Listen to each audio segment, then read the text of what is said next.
All right. I'd like to welcome everyone to our City of Kansas City, Missouri 2026 Disparity Study. Today we'll be conducting our informational meeting for the disparity study, in which we will, of course, discuss a little bit more about Griffin and Strong, what the disparity study entails, and other significant components that are relevant for your purposes. Before we get started, Director or anyone from the Kansas City team, would you all like to say any words? From the Kansas City chain. Yep. Yeah, give me, let me see. Good morning, everybody. Thank you for joining us today. This is a very important study that we're about to kick off. Well, we actually started a little bit ago, but I think it's critical to have engagement and participation from everybody here. So we ask you to, if you get surveys or anything like that, to not hesitate to participate because that's going to ultimately help our study, help us move forward with our MBE, WBE program. And like I said, I just want to thank everybody that's here joining us today. Thank you very much, Director Guillen. And today I am also joined with a couple of members from Griffin and Strong. I'm joined by David Maher. If you'd like to introduce yourself. Hi, good morning, everyone. David Maher. I'm a partner in the legal division at Griffin and Strong, and so I conducted the legal analysis chapter, which has already been delivered to Kansas City. And I'm also joined by Courtney Clark, who is the Deputy Project Manager for this study as well. Good morning, everyone. I'm Courtney Clark, and as Kevin mentioned, I am the Deputy Project Manager for the Kansas City study. Thank you very much. All right, then let's go ahead and get started. So as I mentioned, in our agenda, we will first be discussing, I'll give you all an introduction to Griffin and Strong, what our company or what our law firm really does around the US. And after I'll talk about the objectives and purpose, or rather David will talk about the objectives and purpose of the study. After we will follow and talk about the methodology and technical approach of the study. And in the end, I will discuss various forums in which you all as business owners in Kansas City can get involved, along with the study's timeline, detailing what phase in the project we are in and what phases we are to expect in the short-term future. And then in the end, I will allow time for questions and comments. So a little bit about Griffin and Strong. So we are a firm specializing in procurement research, training, and supply diversity consulting, contract compliance, and program development. And we also have the most qualified team in the industry. So within our team, we have 7 JDs, 2 PhDs in economics, a PhD in social psychology, and a PhD in anthropology. All this to say is that we do take our disparity studies very seriously, and of course, they are very interdisciplinary. And so we have a lot of experts on our team to ensure that these studies that are being published are the highest quality. You all are, of course, in good hands. Our project executive, Rodney K. Strong, who is the CEO of Griffin Strong, has unmatched expertise serving as the director of the City of Atlanta's Department of Contract Compliance, project manager on the first post-Croson disparity study, and also as the principal architect of the City of Atlanta's distinguished Equal Business Opportunity Contracting Program. He is also qualified as an expert witness in 2 cases. On our team, we also have senior economist Dr. Gregory Price, who has 25 years of experience in economic analysis of the discrepancies of employment, private sector contracting, lending, and public contracting, and was recently named one of the top 40 Black economists of the last 30 years. Now, I'll pass it over to David, who will discuss the objective and the purpose of the study. Great. Thank you, Kevin. Again, good morning, everyone. Essentially, a disparity study is, as this slide indicates, an objective research tool that we use to determine whether there are disparities in an agency's procurement activities and whether those are based on race, ethnicity, or gender groups in the various industry categories that we're going to study. It also further determines whether those disparities are statistically significant, which is a statistical question that is part of our study, and then whether those statistically significant disparities may have been caused by race and gender of the firm owners. Disparity studies utilize both statistical analyses and anecdotal evidence, and also involve a review of agencies' policies, practices, and procedures. And finally, best practices in the industry so that we can make recommendations at the end of the study. But critically, any recommendations that we make will be narrowly tailored to fit the findings of the study. As we'll indicate in the legal slide we're about to cover, as part of the court requirements, there is narrow tailoring so that you are only remediating any disparities that you actually identified in the study itself. There's not over-inclusion of study groups or under-inclusion of various study groups, but instead they're tailored specifically to the study groups that are found to be statistically significantly underutilized. Next slide.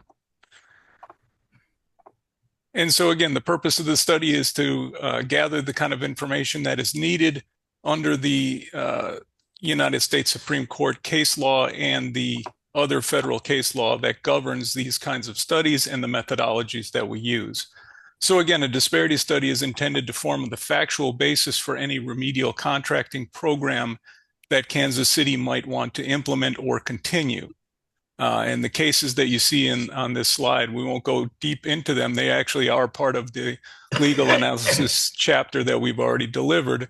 But the key case that's at the top there is City of Richmond versus J.A. Croson, which was a 1989 United States Supreme Court case in which the court found that when you have a race-based program that seeks to remediate the existence of discrimination or the existence of the present effects of past discrimination, that program needs to pass what they call strict scrutiny. And that means two different things: that there needs to be a substantial factual basis and evidence that a disparity exists, and that any remediation is narrowly tailored to fit the disparities that are identified in the study. Again, avoiding over-inclusion or under-inclusion.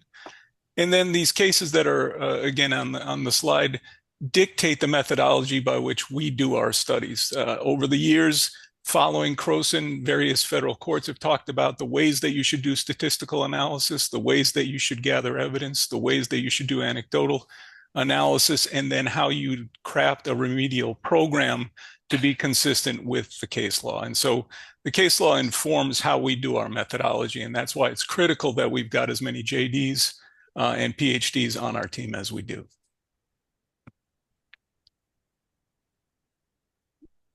Great. Thank you very much, David.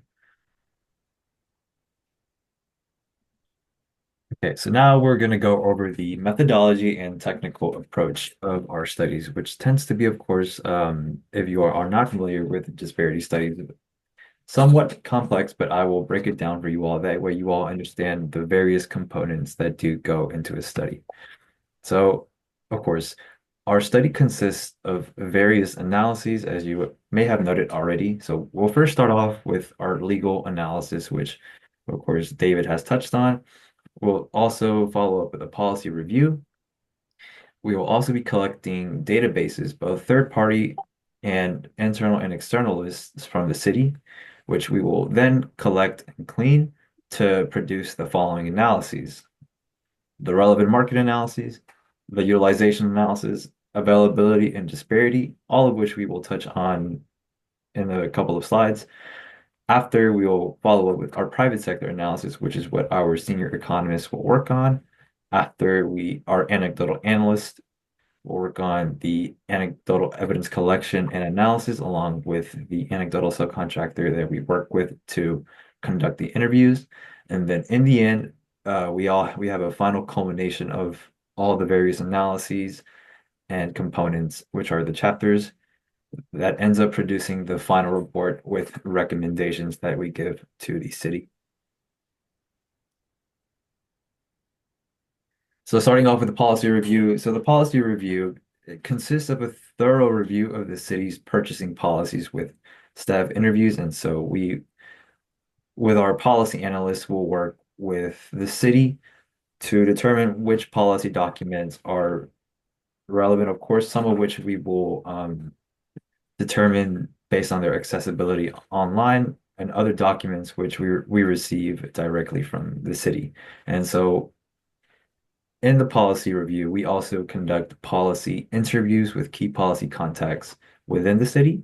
And so what exactly do we seek to determine? So what we want to determine is that one, do policies as written present a barrier, in this case, to MWBE and SLBE firms? Second, are those policies understood by staff? Third, what policies can be modified to promote inclusion? And then finally, is there ultimately a discrepancy in policy as written and policy as implemented? And as I mentioned, all this is determined throughout the various interviews that we have actually already have been conducting with the city across various departments. And so our policy analyst works with all the documents that we receive and the contents from the interviews to compose a policy chapter. All right, next we'll start to touch more on the statistical side of the studies, starting with the relevant geographic market analysis. And so in this analysis, we analyze by location to determine the geographical location of firms, which at least 75% of payments were made in each of the major industry categories. And so for the purpose of the study, we have a certain group of industry categories that we are looking at that ranges from design professional services, other services, goods, supplies, construction services, construction related services. And only firms in the relevant geographic market will be included in the study. And so for the relevant geographic market, we will be looking at the Kansas City MSA, or the Kansas City Metropolitan Statistical Area.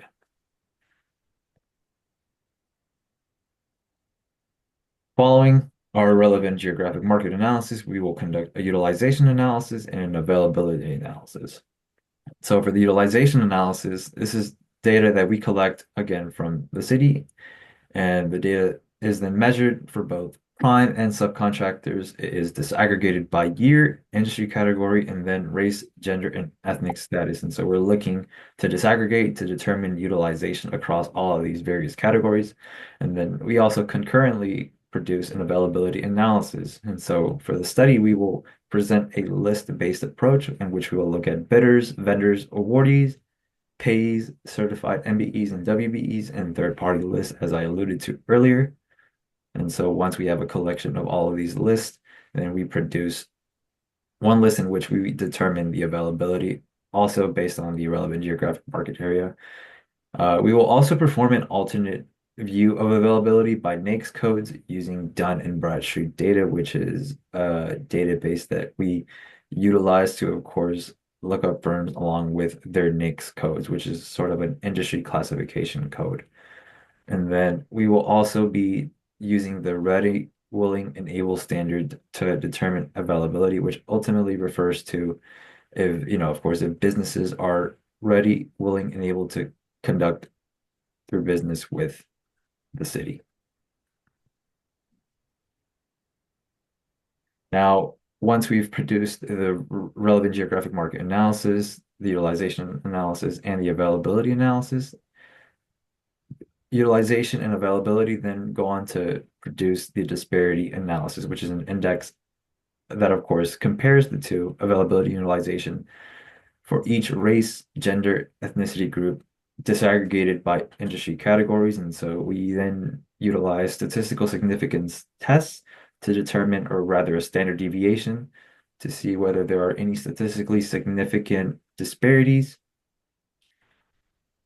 Then we also use a regression analysis to determine if disparities can be explained by factors other than race, ethnicity, and gender. Some of these factors can include education status, age, and other covariates that may be related to a business's capacity, rather than, of course, factors such as race, ethnicity, and gender. And so our statistical portion of the analysis and the private sector analysis really work hand in hand to, of course, determine the overall finding of the study. Now, for the Kansas City study, we will also be producing a unique analysis, which is overconcentration by scope analysis. And so this analysis again seeks to find if MBEs, WBEs are crowded into certain categories of work by an exceptionally high utilization compared to their availability in the relevant market. So what we will do is compare the availability of firms by NAICS code, again, that industry classification code that I referred to earlier, then if warranted by more detailed scope to their utilization, so the rate at which they are actually utilized by the city. And then this analysis will determine whether there are any areas where overconcentration exists as disaggregated by race, ethnicity, and gender, and then also by industry classification. And then if so, then we will recommend remedies to relieve this any overconcentration if we do find any.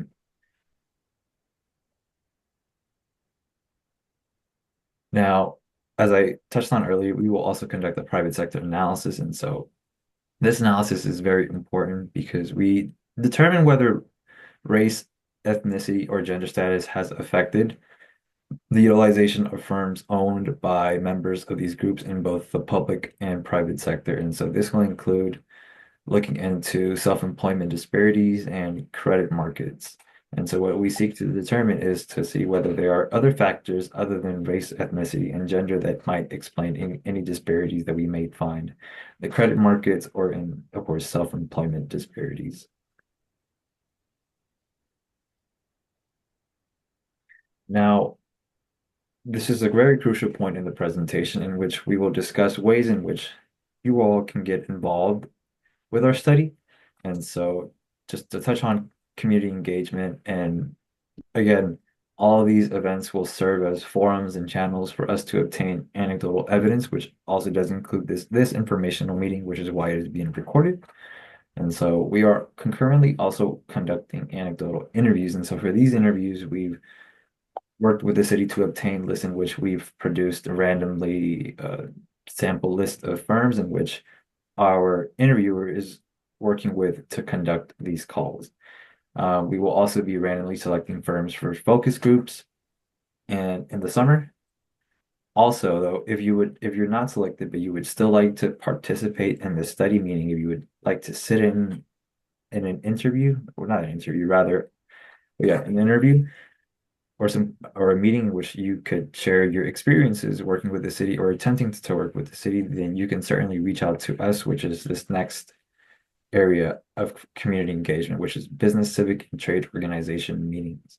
At the very end of the presentation, I will provide you all with our study website, which has gone live, as well as our social media and our study website and email.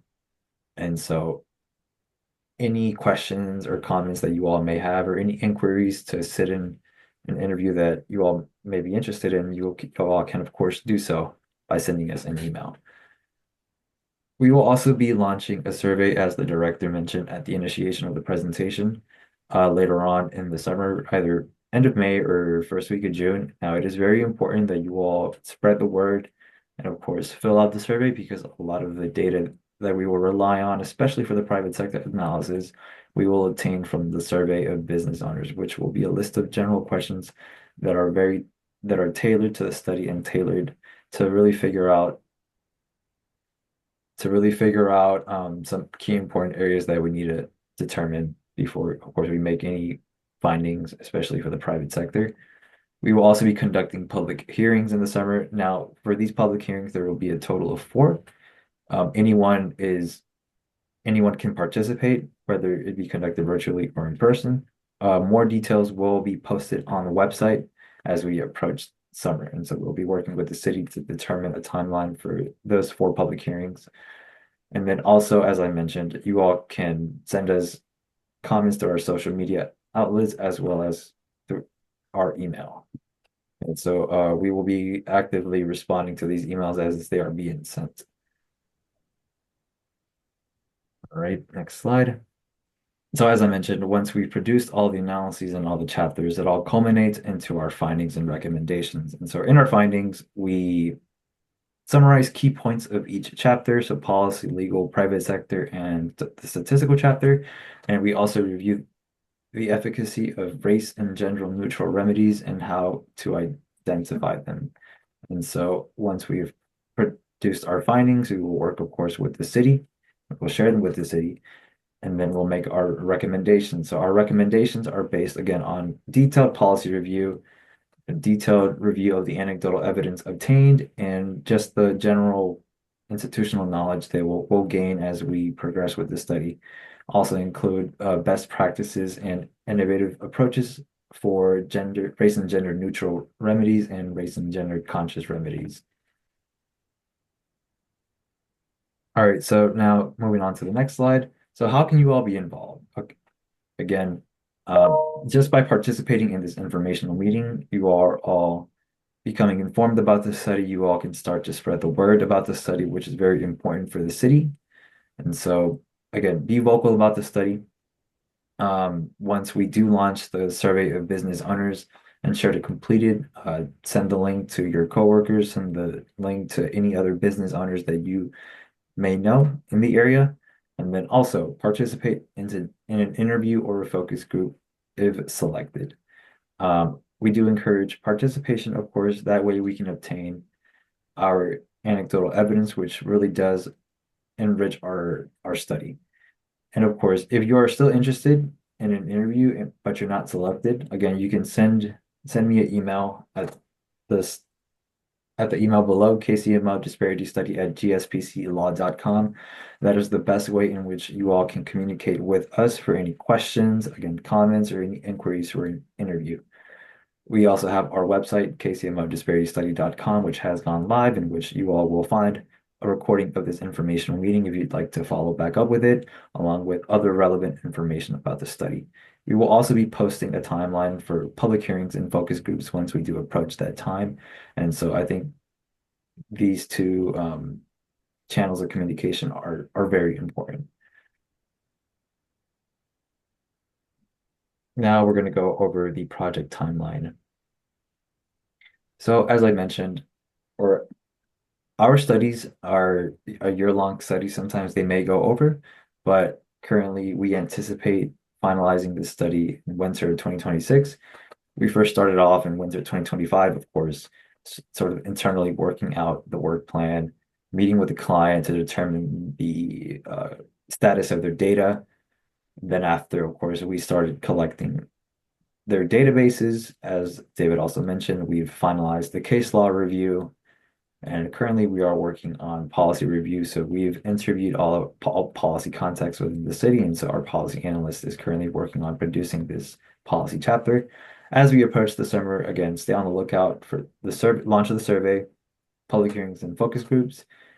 And then we will also be, of course, working with the data and preparing to conduct the data analyses, and then also beginning the anecdotal analysis and the private sector analysis. And so once we approach fall of 2025, we'll complete the data analysis, complete the anecdotal analysis and the private sector analysis, and of course, closer probably to like October, November, meet with a client to discuss the findings and recommendations. And then again, all that culminates to us producing a draft report, which is reviewed by the city. And so once we've make all the corrections that are needed to be made, we produce a final report in which the city will also review. And then in the end, we'll present it to the city in whichever way they see fit. Again, I'd like to thank everyone for participating in this informational meeting. It's sort of our first interaction with the Kansas City business landscape. And so be on the lookout again for other events that are coming up this summer. I've posted our Facebook, LinkedIn. You can look us up at Griffin & Strong, along with our website, www.gspclaw.com. Again, below is our study email and website. And so if at any point you have any questions or comments, as I mentioned, feel free to reach out to us. We're pretty responsive. So that officially concludes our presentation. Now I'll allot some time for any questions or comments that you all may have about this presentation, the study, or the project as a whole. Thank you.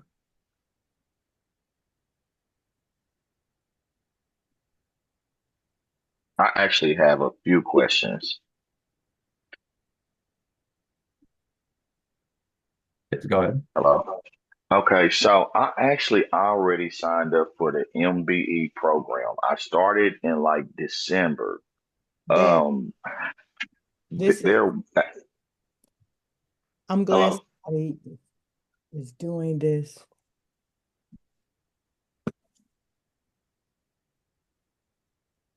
hello. Yes, we can hear you. Oh, okay. So I actually signed up in December for the MBE program. I've been having trouble. So with my taxes, they want 3 years of back taxes. It's so hard getting in the program and getting everything together. They want 3 years of back taxes.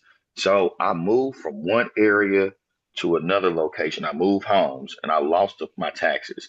I go down to the IRS. That the only thing the IRS was willing to give me was a transcript of my taxes for 3 years.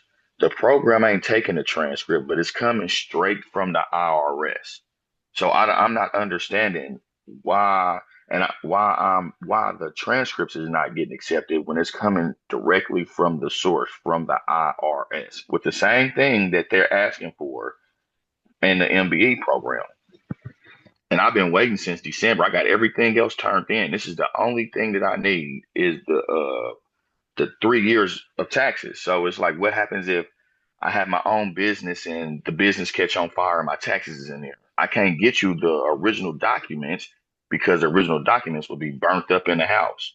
So what's the difference between getting the transcripts directly from the IRS that says everything that they're looking for, then having the original documents? A lot of people is not going to have the original documents.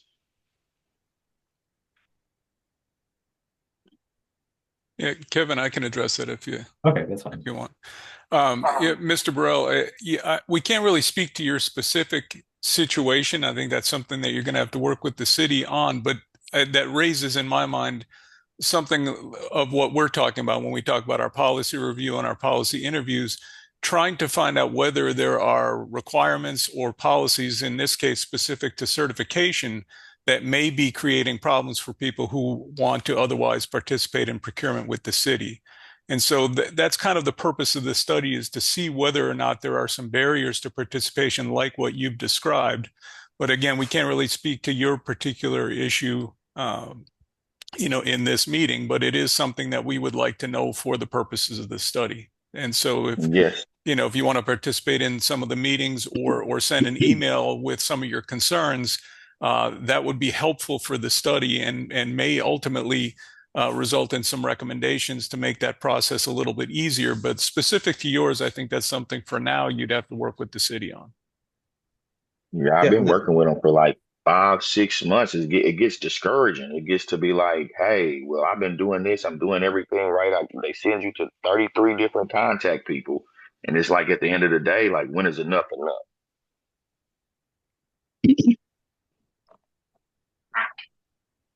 uh, thank you for your comment. Can you leave your contact information in the chat, and then we will reach out to you directly today. Okay, Thank you. thank you. Mhm. Thank you very much for your question. I see we have a question, or someone had raised their hand. I Uh, see, I see Maria Landoni raised their hand. Good morning. Thank you. Yes. So regarding what was just clarified, and I mean, for me, I think that one of the things that comes up when I hear about it has been a little bit the difficulty in navigating as I am a landscape architect, and when I'm applying, when I'm trying to apply for jobs through the city, I feel like it has been difficult, navigating the information and what would be appropriate for me. So I feel like that interface in the sort of like design and construction industry is where I'm finding sort of like a challenge. And so I think that finding ways to facilitate the process would be very desirable. Thank you.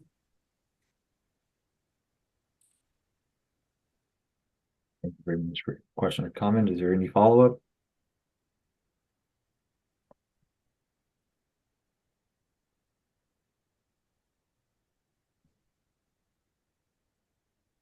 I Kevin, see. I would just got to say that to that. I think that's one of the intents of the study is to see if there is any barriers, and then with through recommendations to see how we can adjust our program to address some of these concerns. I think that's what I will be looking out for the study.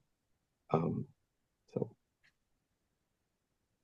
And as I mentioned, of course, this will be recorded, but if you all could, of course, send any comments that you all may have, even if you all have already shared them in this informational meeting, will be very beneficial. That way we have it documented, and of course, we can use it for the study's purposes. Yes, sir, I will. How do you want us to share it in the message box, the chat So, box? what will be helpful is so I can share the study email.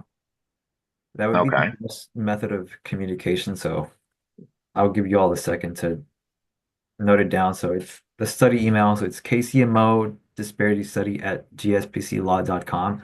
So again, this goes for any questions or comments about your personal experiences or any comments about the study or questions. If you all would like to share it in this meeting, that is also fine. But of course, for us to have it documented, it'll be best if you all send it as an email. That way, of course, we can reference it as we need.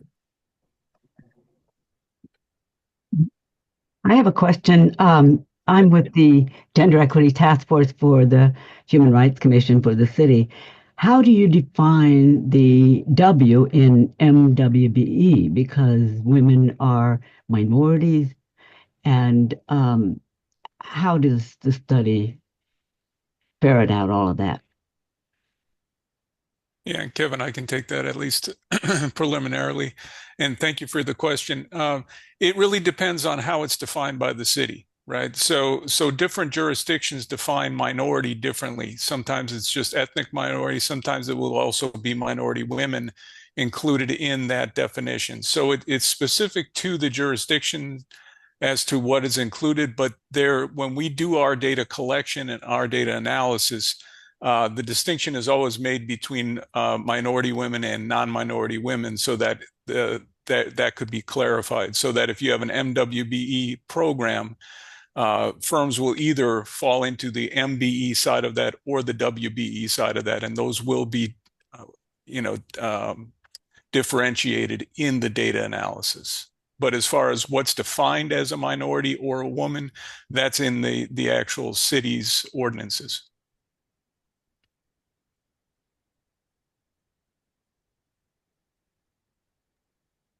Thank you for that question. I see a very important question that I received in the chat asking, will interviews be anonymous? So yes, for the purposes of the study, yes, interviews will be anonymous, of course. I see, I don't want to mispronounce it, Janetta? Janetta? Good morning. Yes. My name is Johnetta Jurgens with Cardinal Comfort Care, and I am self-employed, but I'm also self-funded. And I applied for the MWBE almost a year ago, and I have supplied so much information that I've not received anything back from the city saying yes, and I need that status on my website to continue validating my services. So I run a home health care business, and it's been established since 2016. But I started on the path of getting my certification through the city almost a year and a half ago, and I have not heard anything back. And I want to move forward, but I'm glad and I appreciate this meeting this morning because I would love, love, love to have a little bit more information. If there's something else, I've given everything except my firstborn. So if I could get some support, and I would love to be a part of the um, the rest of the meeting, furthering down the path of getting and maybe even being able to help some other minorities to understand what all of this entails, because they asked for everything and I gave them everything, and I still have not heard anything back from the city. Yeah, we definitely appreciate your insights, and that's the kind of information, excuse me, that we really need to conduct a meaningful study. So, again, specific to yours, I think reaching out to the city and Jamie, that this may be something that you can follow up with at your office or someone in a different office with the city. But again, these are the kinds of things we need to understand so we can find out whether there are frustrations or barriers or otherwise prevention of MWBE firms being able to participate in procurement. And certification is really a critical aspect of these programs. And so we need to know as best we can what it looks like in the environment out there as to whether or not people are having difficulty succeeding in the certification process. So thank you for your comment, and I invite the city to follow up with you on your specific question. Thank you. Yeah, and like I mentioned earlier, if you could just put your contact information, we will make sure to reach out to you today.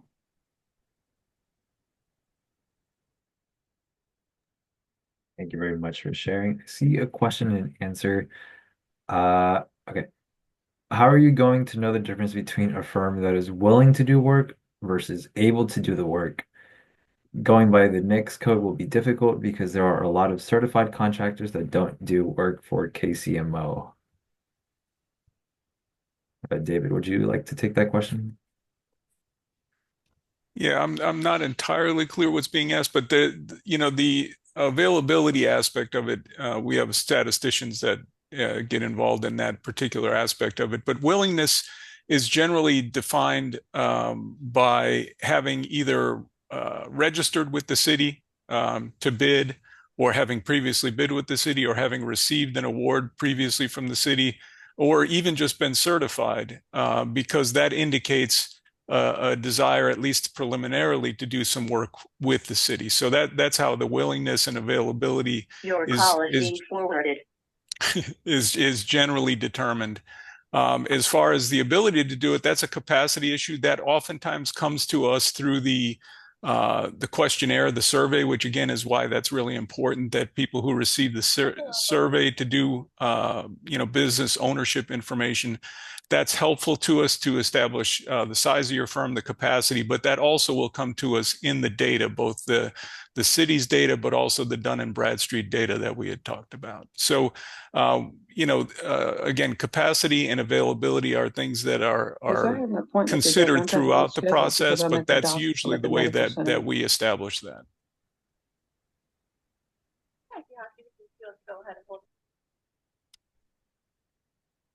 Thank you very much, David, for answering that question. Are there any other questions or comments that anyone has? Feel free to share. This is the open forum.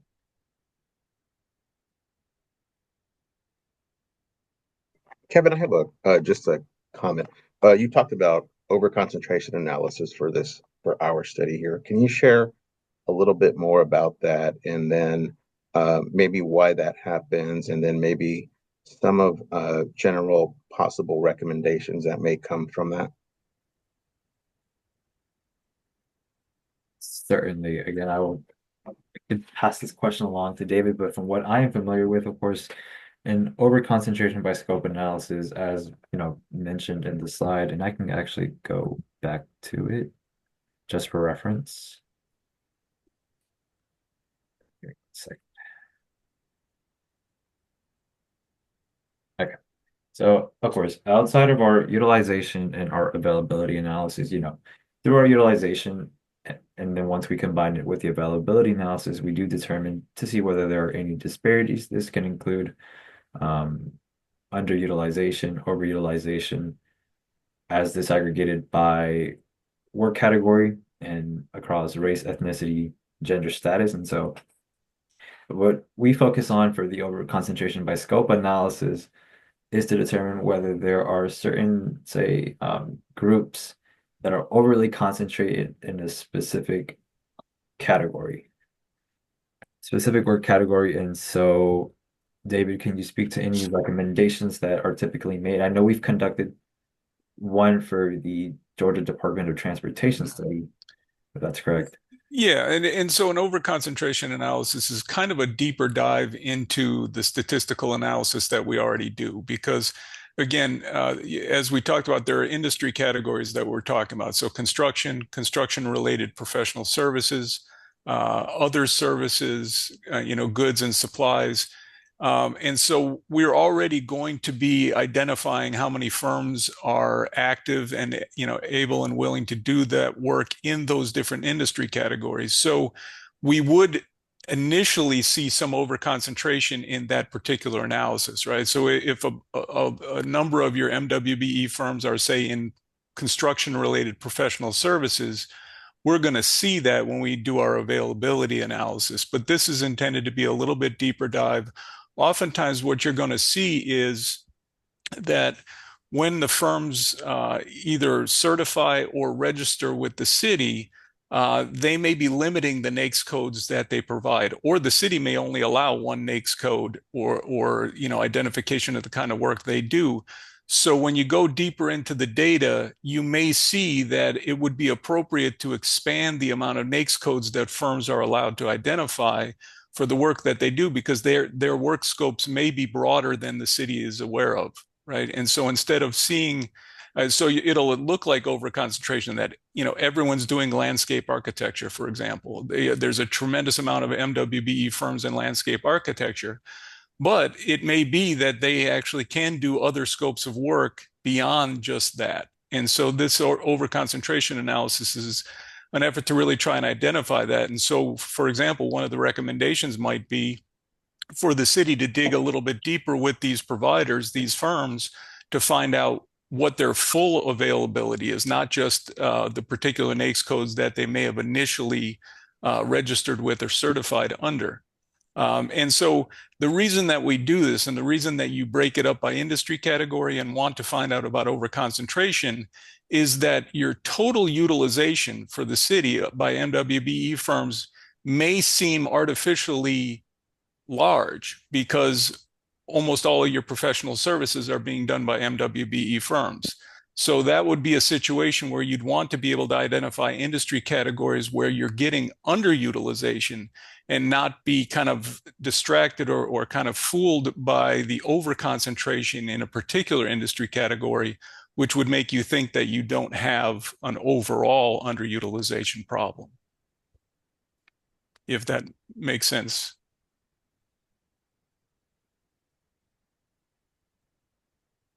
Thank you very much for the clarification. Okay, I see a couple of more questions in the chat. All right. Okay, first question is, can you address whether union versus open shop information will be collected and considered in this study? Yeah, that's kind of a vague question. I'm not quite sure if the person who asked that question could come on and kind of break that down for us. But just as a general, there may be certain policies by the city, and there may be certain ordinances or even state laws that govern unique aspects of union shops versus non-union shops. And in my mind, one of the ones that usually comes up, especially in the North, in the Midwest and the Northeast, is the use of apprenticeship requirements. And those tend to be union shops and union-run apprenticeship programs. And so sometimes that becomes an issue in the policy analysis. But having not done the policy analysis for the city, I really don't know that. So if there are other unique aspects of the union versus non-union that I'm not aware of, I'd like to hear that. Hi, this is Monica King. I was the one who wrote that question. I think this had more to do with the, I guess, barriers of entry into if you aren't a union contractor, but you are a minority within the city of Kansas City. Some of the union general contractors have signatory agreements with the unions, and so it's a barrier to entry, I guess, for some of the minority firms that aren't necessarily represented within the unions. Great. Yeah. So again, that's something that would be very important for us to know, right? And I suspect that's going to come out through some of these anecdotal interviews and maybe focus groups as a potential barrier. And if we find that that's kind of an across the board, if that's a significant concern and potential barrier, obviously it's something that we would want to address with recommendations near the end of the process. So I appreciate that insight, and I anticipate that we're going to hear more about that. Great. Thank you. Sure. Thank you very much for sharing, Monica, and thank you for clarifying, David. I see we had someone who's had their hand up for a while, Denise Eason. Yes, good morning.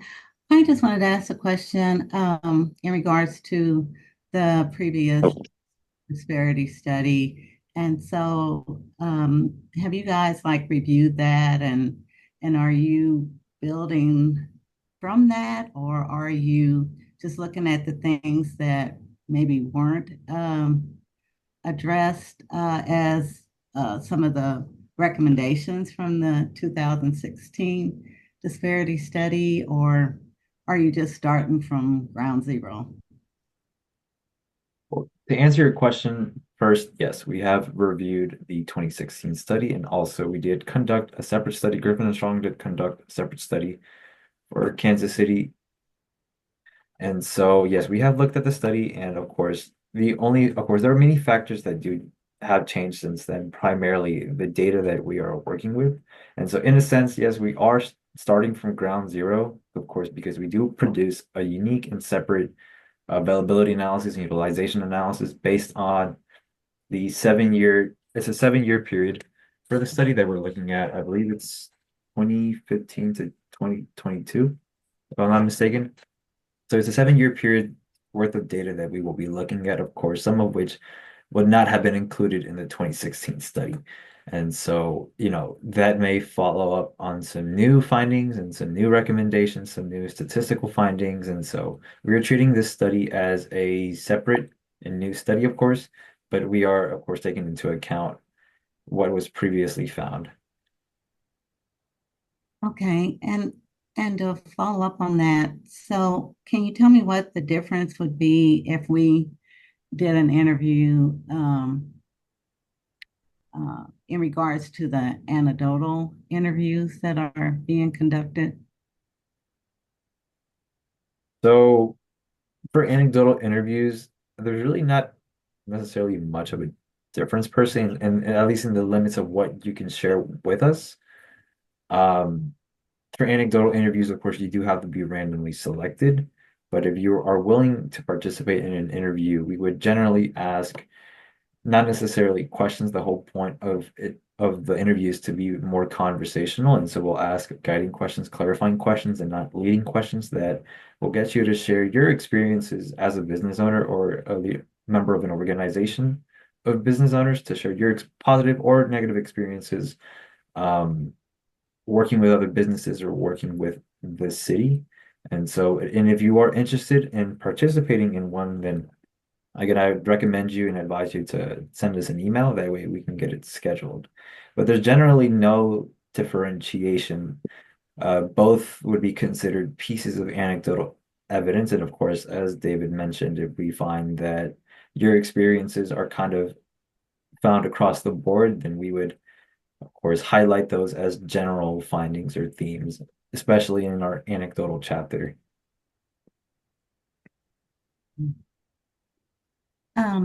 And so did you all you said that this whole thing involved procurement and some other different areas. Are there directors from the procurement department on this Zoom meeting too, or is it just Creo? So for policy interviews, at least, well, to answer your question, we are working with other directors and members outside of Creo. And so for our policy interviews, we've been interviewing across various departments, including procurement and other of course, other departments that would be knowledgeable about the procurement process in general and just knowledgeable about cities' businesses. And so, yes, we don't limit our analysis just to the Creo department and our communicate. And we are also in contact with other members outside of the Creo department, of course, to also retrieve a lot of the data, which is normally not all housed by Creo. And so I'm not certain if we have any members outside of Creo on this call, but we are in communication with them and have been for quite some time.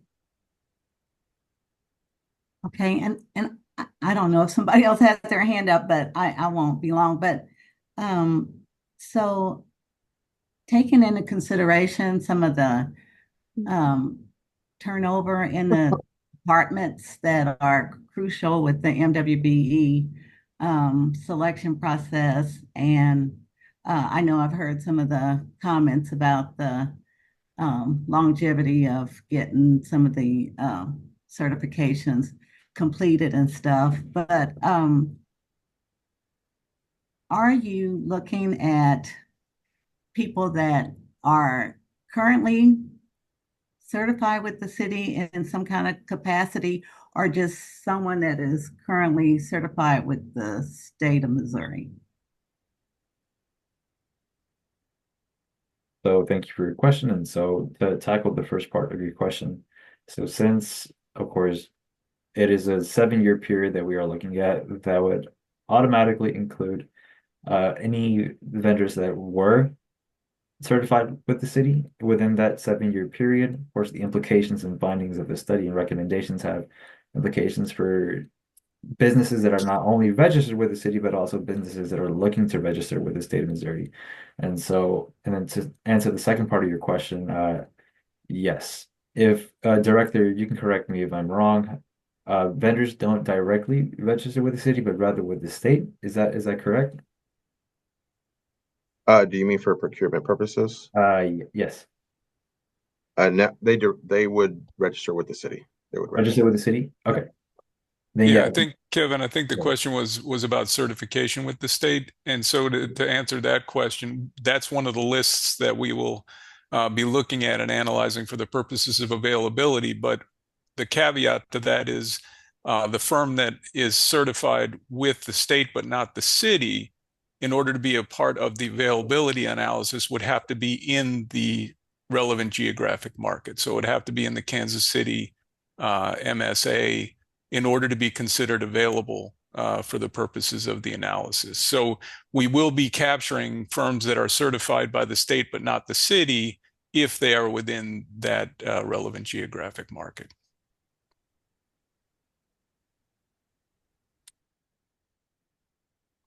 Okay. Thank you very much for the clarification. Denise, did you have a follow-up question? I think that's probably all for right now. Thank you. Thank you very much. Very insightful questions. Thank you. I see one more question in the chat. Can you speak more about the public hearings and what you would expect to get out of those and how businesses/organizations can participate? It's a very important question. As I mentioned, we will be conducting 4 public hearings with at least one in person. We're looking to conduct these in June. And so what do we expect to get out of them? So these are open forums. You don't have to be selected to participate in these public hearings. And you certainly don't have to be just a business owner. We invite anyone to participate, including any stakeholders or members of businesses and organizations. And so the purpose of these public hearings is for you all to express, your experiences working with the city or attempting to work with the city or anything related to procurement. There's generally no limits to what you all can mention. The only thing that we do ask is, of course, we would rather public hearings be purely conversational. We do have some time for questions before we start public hearings, but public hearings are generally limited to comments and, anecdotal accounts of experiences.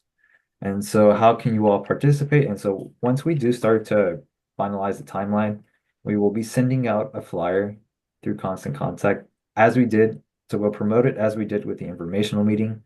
You all will have to register or attend if it's conducted in person. And so, again, we do encourage everyone to participate. These are one of our important events in which, if you're not selected, you can still participate in the study. All right, I see another question. Our company was just certified. Will we be included? So to answer your question, so since we're looking at a 7-year period, if my understanding is if your company was just certified, then you wouldn't be included in the data since it only covers a 7-year period up until 2022, if I'm not mistaken, or 2023.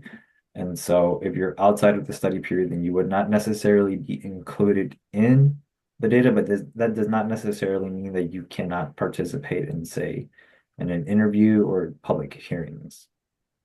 Because of course, any findings and recommendations that we do provide would have implications for your business as well as we seek to improve procurement in the city.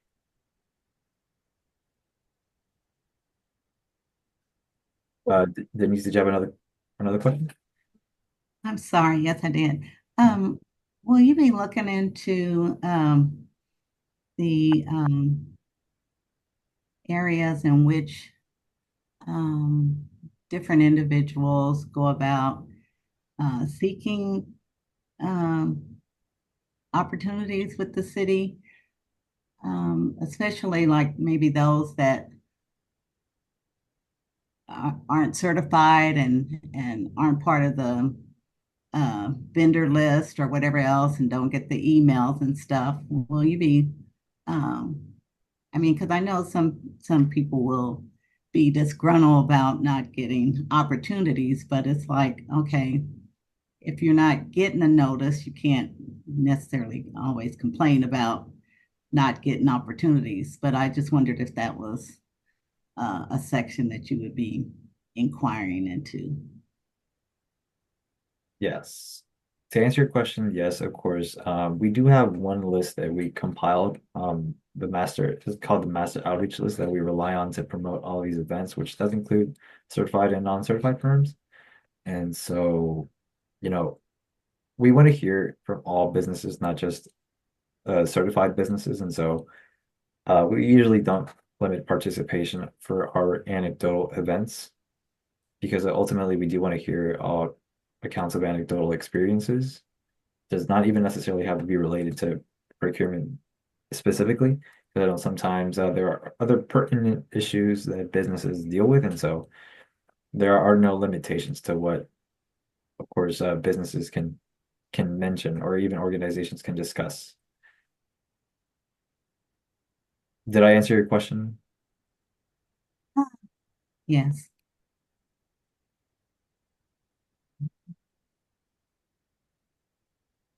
I see that it is 11:02. Did anyone have any other questions or comments before we conclude the informational meeting presentation?